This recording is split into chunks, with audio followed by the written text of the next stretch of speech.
And I now take the privilege of inviting His Lordship to deliver the special address on professional ethics and etiquette. My Lord, please.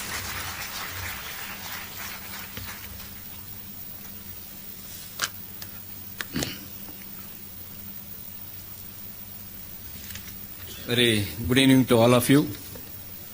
First of all, I congratulate all the young lawyers who have enrolled today, got a statutory recognition to write up practice today. See, enrollment is an occasion and which gives you a statutory right to practice. So, once again, I congratulate all of you to becoming lawyers. I'll give a formal address. In this occasion, I thank Bar Councils, Office Bearers, and Mr. Vijayanarayanan, Advocate General, ex officio member, and P.S. Amalraj, Advocate Chennai, the former chairman of the Bar Council, Public Prosecutor, the state,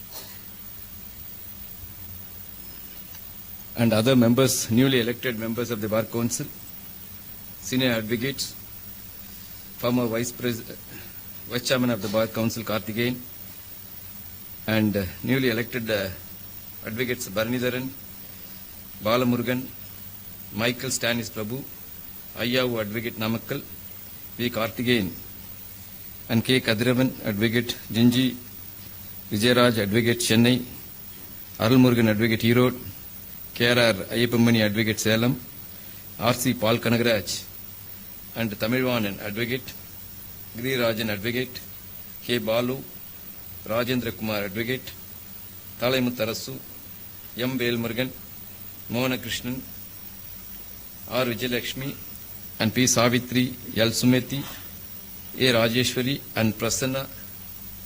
So, and Bar Council, Chandrasekhar, and the young advocate who have compared well, Rasha. More than that, my brother, Justice Senthil Kumar. He has already spoken.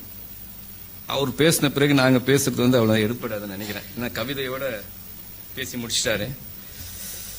So with this, I once again, third time I am congratulating. And the many speakers have spoken that once you have become a lawyer, you have every right to question others, and with proud and pride, you should continue your profession. Of course, there is no doubt you are entering into the very noble profession. It is not an ordinary profession, just like the other profession, because this profession involves the administrative justice in the entire country, involves the rights and liberty of the ordinary citizens, bread and butter of every person who comes before you is involved in this profession. So, merely because no one can question the advocate, advocates are superior to other professionals, as projected always. It's not that you can go beyond the limit. We should have a more responsibility.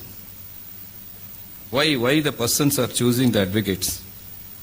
You are dealing with their life and liberty, their property issues. So once we are dealing with the life of others, what should be our responsibility? How should our behavior in the public, into the court, how your reactions? What are the hard work you have to put to protect the interest of your client? See, when a person comes to you, coming to the lawyer is not an ordinary thing. The client searching a particular lawyer is not an ordinary thing. It's based on the trust you have created. The clientele relations we have created only on the proper trust reposed on you, the other persons can entrust the life issues to you. So such a noble profession this is. So அந்த மாதிரி ப்ரொஃபஷனில் நீங்க இருக்கும்போது first நம்ம contact is very very very important. Merely because நம்மளுக்கு பின்னால ஒரு association இருக்கு, ஒரு கோர்ட் இருக்கு, நாங்க எது பண்ணாலும் எங்களுக்கு ஒரு ப்ரொடெக்ஷன் இருக்கு என்ற எண்ணங்கள் இருந்தா தயவு செஞ்சு அதை மறந்துருங்க. எல்லாருமே அந்த ப்ரொஃபஷனில் தான் வந்தவங்க தான். ஜட்ஜஸ் ஆகட்டும், இன்னைக்கு சுப்ரீம் கோர்ட்ல ஆகட்டும், நீதிபதிகள் ஆகட்டும், உயர்நீதிமன்ற நீதிகள் ஆகட்டும், உச்ச நீதிமன்ற நீதிகள் ஆகட்டும், எல்லாரும் கஷ்டப்பட்டு இந்த தொழிலிருந்து வந்தவங்க தான்.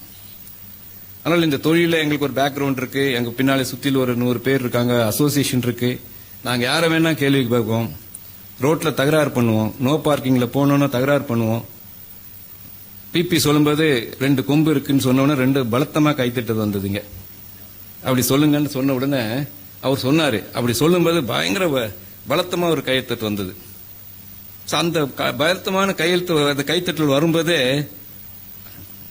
That's not a good sign. இல்ல take it in right sense. See, advocate is a profession. எவ்வளவு ரெஸ்பான்சிபிலிட்டி இருக்கு. நம்மள நம்பி ஒரு உயிர் சம்பந்தமான மேட்டர், அது ஒரு இஷ்யூவை கொடுக்கறாங்க.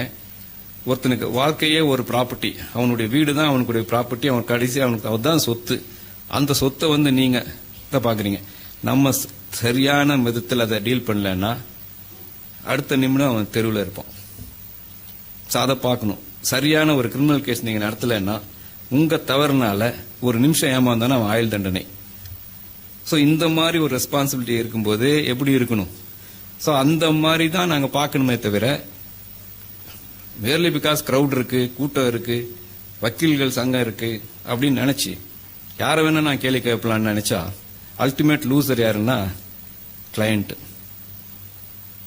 நீங்க சாதாரண ஒரு போலீஸ் ஸ்டேஷன்ல போய், நல்லா சொன்னாரு, ரொம்ப பொறுமையா போய் ஷோ இவர் ரொம்ப பேஷண்டா போய் ஒரு டாலரன்ஸ் லெவல்ல போய் ஒரு பவ்யமா அவன்கிட்ட பிஹேவ் பண்ணினா அவனே ஹெல்ப் பண்ணுவான். நீங்க போன உடனே அங்க அதிகாரத்தை காமிச்சீங்கன்னா அந்த ego, every person has a ego in. வேணும் ஒரு ஏதோ ஒன்று எஃப்ஐஆர்ல ஸ்ட்ராங்கா எழுதுனான்னு வச்சீங்க, அல்டிமேட் பாதிக்கப்படி ஒரு யாரு? நீங்க போய் வீரவசனம் பேசிட்டு வந்துடலாம், கடைசியில document will speak in the court. Ultimately sufferer இது ஒன்லி அவர் கிளையண்ட். ஸோ அந்த மாதிரி சின்ன சின்ன நுணுக்கங்களை நிறைய கத்துக்கணும். தகராறு மறந்துடுங்க. போலீஸ் ஸ்டேஷன்ல தகராறு பண்றது, போலீஸ்காரன் யார் சார்? அவன் வேலையை செய்யறான். இன்னைக்கு நிலைமை எப்படி இருக்கு? ஆல் ஹேவ் ஒரு opinion. Police is always file a false case, police is always has a false case அப்படின்றது ஒரு we have ஒரு notion. This inbuilt notion we have created. போலீஸ்காரனுக்கு என்ன தலைவலியா? கூப்பிட்டு போய் ஒவ்வொருத்தனை தேடி போய் எஃப்ஐஆர் போடுறதுக்கு தலைவலி அவனுக்கு? நம்மள மாதிரி ஒரு 4 பேர் போய் அந்த கம்ப்ளைண்ட் கொடுத்து அவன் மேல கேஸ போடுறியா இல்லையான்னு போய் பிரஷரைஸ் பண்ணதானே அவன் கேஸ் போடுறான். அப்போ போலீஸ்காரனை திட்டி என்ன பிரயோஜனம்? அதை நீங்க யோசிக்கணும். எதுக்கு நான் போலீஸ்காரன் தேடி போய் ஒருத்தன் மேல கேஸ் போடுறதுக்கு என்ன இருக்கு அவனுக்கு? ஏதோ ரவுடி ஹேபிச்சுவல் அஃபெண்டர்ஸ் மேல ஒரு கேஸ போடுவாங்க. Ordinary crimes based on the complaint. நார்மலா போலீஸ்காரனுக்கு நிறைய பிரஷர் இருக்கு. கம்ப்ளைண்ட் கொடுக்கலன்னா அவன் மேல ஒரு கம்ப்ளைண்ட். பிரஷர் டாக்டிக்ஸ், தே அடாப்ட் பிரஷர் டாக்டிக்ஸ். அப்ப இருக்கும்போது என்ன ஆகும்? அவன்கிட்ட போய் சண்டை போட்டு இருந்தோன்னா என்ன ஆகும்? அதுக்கு நீங்க என்ன பண்ணணும்? தரவா லாவை படிச்சுட்டு கோர்ட்ல பேசுனீங்கன்னா automatically you can get a justice. அதை விட்டுட்டு நம்ம கோர்ட்ல பேசாம ரோட்ல பேசிட்டு இருந்தோம்னா எப்பவுமே ரோட்ல பேசிட்டு தான் இருக்கணும், கோர்ட்ல பேசிட்டே இருக்க முடியாது. This is my personal advice to all of you. Just imagine, எந்த நாடு ஊர்ல ஆகட்டும், எந்த ஒரு ஸ்மால் டிஸ்ட்ரிக்ட் ஆகட்டும், ஒரு தாலுக்கு ஆகட்டும், ஹைகோர்ட் லெவல்ல சிட்டியில் ஆகட்டும், பெரிய பெரிய மெட்ரோபாலிட்டன் சிட்டி ஆகட்டும், சுப்ரீம் கோர்ட் ஆகட்டும், பெரிய பெரிய வழக்கறிஞர்கள் யாரு? கோர்ட்ல படிச்சு கோர்ட்ல பேசுறவங்க தான் பெரிய பெரிய வழக்கறிஞர்கள். ரோட்ல பேசுறவங்க யாருமே பெரிய வழக்கறிஞர்கள் ஆக முடியாது. அதை நினைச்சிங்க. கோர்ட்ல பேசணும், அதுக்கு பேசுறதுக்கு மேல படிக்கணும், ஃபண்டமெண்டல்ஸ் தரவாக படிக்கணும். நீங்கள் வந்த உடனே ஏஐ இன்னைக்கு இருக்கு, just like that you can click the button and get some judgment. அதனால் எல்லாமே படிச்சிருவோன்னு நினைக்காதீங்க. It will in fact enable you to work quickly but will not enhance your knowledge. அதனால் கம்பல்சரியாக ஃபஸ்ட்டு ஒரு 3-4 இயர்ஸ் 5 இயர்ஸ் ஒரு நல்ல சீனியர்ஸை தேர்ந்தெடுக்கணும். நீங்கள் இந்த சீனியர்ஸ் கூட என்ன குருன்ற பக்தி இந்த தொழில தான் இருக்கு. குருகுலம் தான் இது. ஒரு அட்வொகேட்ஸ் வாழ்க்கையில் முன்னுக்கு வரணும்னா ஒரு குருகுலத்தில் இருக்கணும். அந்த குருகுலம்ன்றது ஒரு நல்ல ஒரு சீனியர். அந்த ஆஃபீஸ் தான் உங்களுக்கு குருகுலம். அந்த ஆஃபீஸில் தான் ஒழுக்கத்தை கற்றுக்கணும், சட்டத்தை எப்படி படிக்கணுன்ற கற்றுக்கணும், கிளையண்டல் ரிலேஷன்ஷிப் ட்ரஸ்ட் எப்படி கிரியேட் பண்ணுன்றது கற்றுக்கணும். அங்கே தான் வரும் இதெல்லாம். அங்கிருந்து அந்த பாரம்பரியமாக அது இன்ஹெரிட்டன்ஸ் மாதிரி அங்கே வரணும். இது போனோன்னு எந்த தியரியிலையும் நீங்கள் படிக்க முடியாது. எப்படி ஒரு கிளையண்டல் ரிலேஷன்ஷிப்பை பில்ட் பண்ணணும்னா உங்கள் சீனியர் எப்படி இருப்பார், அவருடைய பிஹேவியர் எப்படி இருப்பார், உங்களுக்கு இம்மீடியட் சீனியர் எப்படி இருந்தார், அந்த இதில் அவர் எப்படி கிளையண்ட்டை ஹேண்டில் பண்ணுவார், இதெல்லாம் பார்த்து பார்த்து பார்த்து நீங்கள் கற்றுக்கிட்டாதான் you will be a successful lawyer. So இந்த மாதிரி நீங்கள் இனிஷியலாக ஒரு 5 வருடங்கள் ஒரு நல்ல ஒரு ஆஃபீஸை தேர்ந்தெடுக்கணும். அவங்ககிட்ட போயிட்டு கஷ்டப்படணும். அந்த உடனே பணத்தை தேடி நீங்கள் பின்னாடி போனீங்கன்னா நீங்கள் போயிட்டே தான் இருக்கணும். நீங்கள் போகாம அறிவை தேடி நீங்கள் போயிட்டு இருந்தீங்கன்னா ஒரு 5 வருஷம் பணம் உங்களை தேடி வரும். இந்த ப்ரொஃபஷனில் நீங்கள் அறிவை தேடாம பணத்தை மட்டும் தேடிக்கொண்டு ஒரு நாளைக்கு இங்கே ஒரு பெயில் போட்டால் போதும்னா, ஒரு போலீஸ் ஸ்டேஷனில் போயிட்டு ஒரு வேலை முடிச்சுடா, ஒரு குண்டாஸ் ஆக்டில் போயிட்டு ஏதோ ஒரு இதை போட்டு டிடென்ஷனுக்கு இது ஃபார்மேட் ஆர்டரில் ஒரு ஆர்டர் வாங்கிட்டோன்னே வேலை முடிஞ்சுன்னு நினச்சிங்கன்னா your profession will be confined to the particular area alone. You will not be expanded. Your brain will not expand to beyond that. நீங்க ஒரு சேலஞ்சிங் டாஸ்கா இருக்கணும். போய் ட்ரையல் நடத்தணும், படிக்கணும். ட்ரையல் நடத்தலைன்னா ஒரு ட்ரையல் கோர்ட்டுக்கு போகாம ஒரு ட்ரையல் அப்ப கிரிமினல் ட்ரையல் என்னன்னு உங்களுக்கு தெரியலன்னா you cannot be a criminal lawyer also. நீங்க என்னதான் இங்க படிச்சுட்டு இருந்தீங்கனாலும் சக்சஸ்ஃபுல்லா ஸ்பெஷலைஸ் பண்ணலாம். கிரிமினல் லாயர்ஸா வரலாம், சிவில் லாயரா வரலாம், இன்டெலெக்சுவல் ப்ராப்பர்ட்டி எல்லாம் பார்க்கலாம், எல்லாம் பார்க்கணும். Ultimately you should have a knowledge about the trial. Trial இல்லைன்னா எதுவுமே நீங்க பார்க்க முடியாது. ஸோ ட்ரையல் கோர்ட் எப்படி ஃபங்க்ஷன் ஆகுது, எப்படி ஒரு ஃபேக்ட்ஸை கோர்ட்டில் ப்ரூவ் பண்ணணும், அதுக்கு எந்தெந்த சட்டம் பொருந்தணுன்றதை கற்றுக்கணும்னா அதுக்கு எங்கே கற்றுக்கணும்? ஒரு குருகுலத்தில் தான் கற்றுக்க முடியும். குருகுலம்ன்றது உங்கள் சீனியர் ஆஃபீஸ். அது இல்லாமல் டெய்லி கோர்ட்டுக்கு போகணும். எந்தெந்த வழக்கு வேலை இருக்கோ இல்லையோ கோர்ட்டுக்கு ரெகுலராக போனீங்கன்னா ஒரு நல்ல வழக்கறிஞர்கள் ஏதோ ஒரு கோர்ட்டில் நல்லா ஆர்கியூ பண்ணிருப்பாரு. ஒரு கிரிமினல் ட்ரையல் பெரிய ஆர்குமெண்ட், ஒரு தூக்கு தண்டனை கேஸ் ஆர்கியூ பண்ணிருப்பாருன்னா அங்கே போய் உட்காந்து பார்க்கணும் என்னென்ன ஆர்கியூ பண்ணுறாங்கன்னா at least will gain some knowledge. Similarly civil சைடில் நிறைய லாயர்ஸ் ஆர்கியூ பண்ணுவாங்க. அங்கே போய் உட்காந்திங்கன்னா வாட் இஸ் இந்த மாதிரி கொஸ்டின் ஆஃப் லா இருக்குது. இந்த மாதிரி இருக்கும்போது அது அப்படியே உங்களுக்கு இனிஷியல் ஃபார்மேட் இயர்ஸில் we can learn lot of things by வாட்சிங் தேர் ஆர்குமெண்ட்ஸ். ஸோ அந்த மாதிரி தான் நீங்கள் தொழிலை கற்றுக்கணுமே தவிர மற்ற விதத்தில் நீங்கள் கற்றுக்கவே முடியாது. அதனால் கம்பல்சரியாக 5 years you should be under the tutelage. குருகுலத்தில் இருந்து தான் ஆகணும். 5 இயர்ஸ்ன்றது கம்மி. ஆனால் இன்ன காலகட்டத்தில் 5 வருஷம்னாச்சும் மினிமம் சொல்கிறேன் நான். அப்படி இருந்தால்தான் ஒரு நல்ல வழக்கறிஞராக வரலாம். இந்த தொழிலில் நீங்கள் ஹார்ட் ஒர்க் அண்ட் சின்சியரிட்டி டிசிப்ளினை கற்றுக்கிட்டு நீங்கள் பண்ணீங்கன்னா இதை விட பெஸ்ட் தொழில் வேற எதுவுமே கிடையாது. அதை வேணா ஐ கேன் அஷ்யூர் யூ.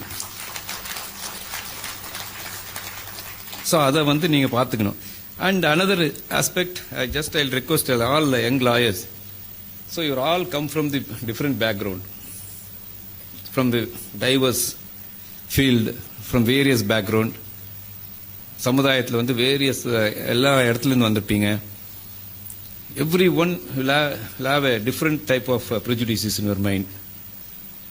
ஏன்னா சொசைட்டி அப்படி இருக்கு, சொசைட்டி எப்படி நடந்திருக்கு, நீங்க இருந்த இடத்துல எப்படி எப்படிலாம் சொசைட்டியில் நீங்க என்னென்ன பார்த்துருக்கீங்கன்றது அதெல்லாம் will have an influence in your mind. So many prejudice இருக்கும். ஒரு பக்கம் கம்யூனல் prejudice இருக்கும், ஒரு பக்கம் டாமினன்ஸ் இருக்கும், டாமினன்ஸ் ப்ரிவிலேஜ் இருக்கும். அந்த மாதிரி வேரியஸ் prejudice பார்த்து வளர்ந்து கடைசியாக இந்த லா காலேஜில் லா காலேஜ்லயும் தகராறு, அங்கேயும் அந்த ப்ரிஜுடிஸோட தான் வருவீங்க. இங்கே வரும்போது, இங்கே வந்துட்டீங்கன்னா இன்னைக்கு வந்து you taken a oath on a constitution and you become a legal profession. So try to remove that prejudice slightly. கொஞ்சமாக அந்த ப்ரிஜுடிஸ் எல்லாம் ரிமூவ் பண்ணிடுங்க. ஏன்னா இங்கே வந்தீங்கன்னா constitution is the supreme to all laws, the source of all the laws. அப்புறம் இங்கே தான் சட்டம் தான் பேசுவோம். இந்த கோர்ட்டுக்கான வந்து சட்டங்கள் தான். வெளியில் பேசுகிற நீங்கள் என்ன தான் உண்மையாக இருந்தாலும் அது சட்டத்தில் ப்ரூவ் பண்ணலன்னா எப்படி ப்ரூவ் பண்ண முடியும்?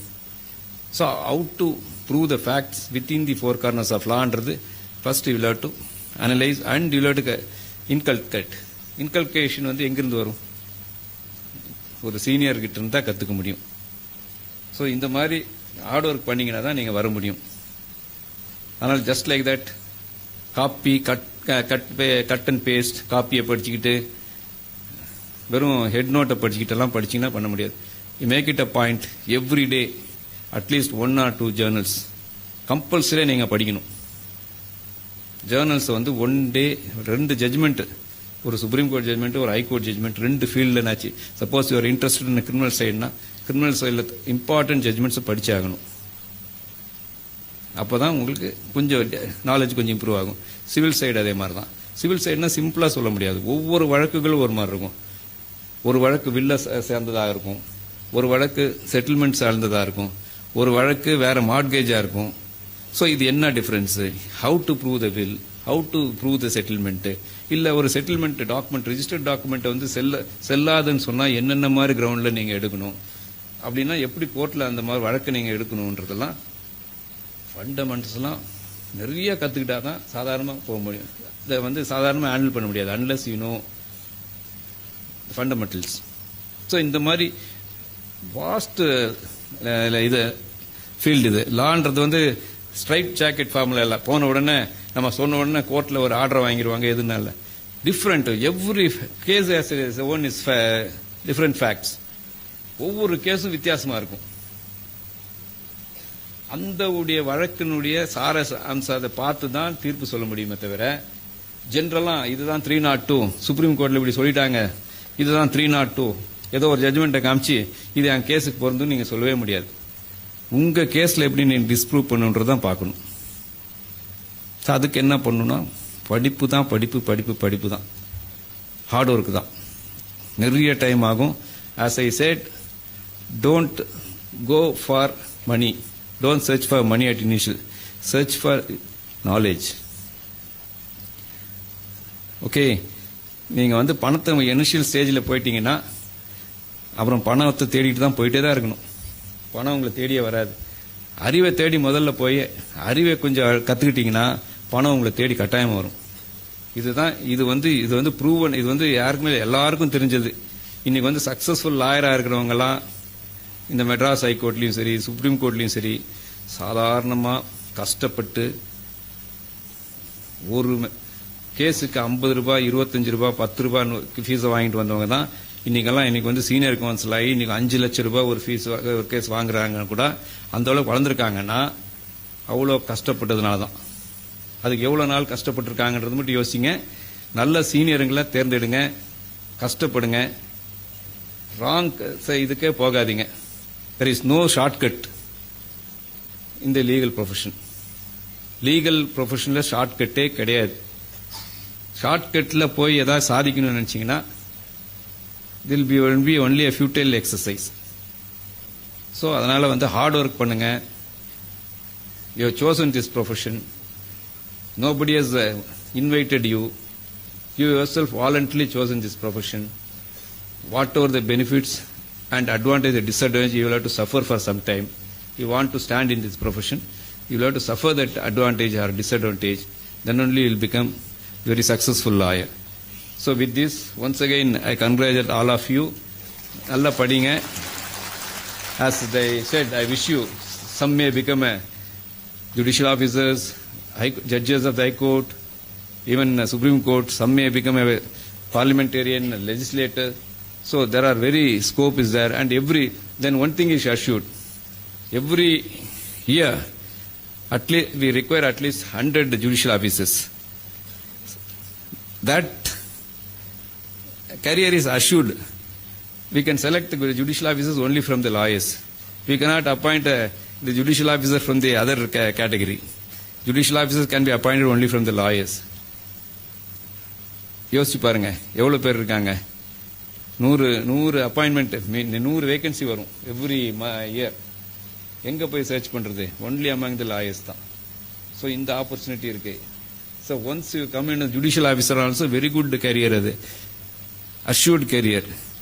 Now the age is also 62 வரைக்கும் போக போகுது, ஈவன் ஃபார் டிஸ்ட்ரிக்ட் ஜுடிஷியரி. அப்போ அதுக்கு மேலே என்ன பாருங்க. ஸோ அந்த மாதிரி நிறைய அவென்யூ இருக்கு இந்த ப்ரொஃபஷனில்.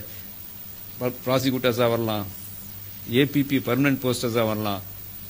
இதெல்லாம் இங்கிருந்து வர முடியும், வேற யாருமே வர முடியாது. This is all meant for lawyers. So there are காம்படிஷன்னா கம்மி தான். ஜஸ்ட் இமேஜின், யூபிஎஸ்சி கம்பேர் பண்ணுங்க.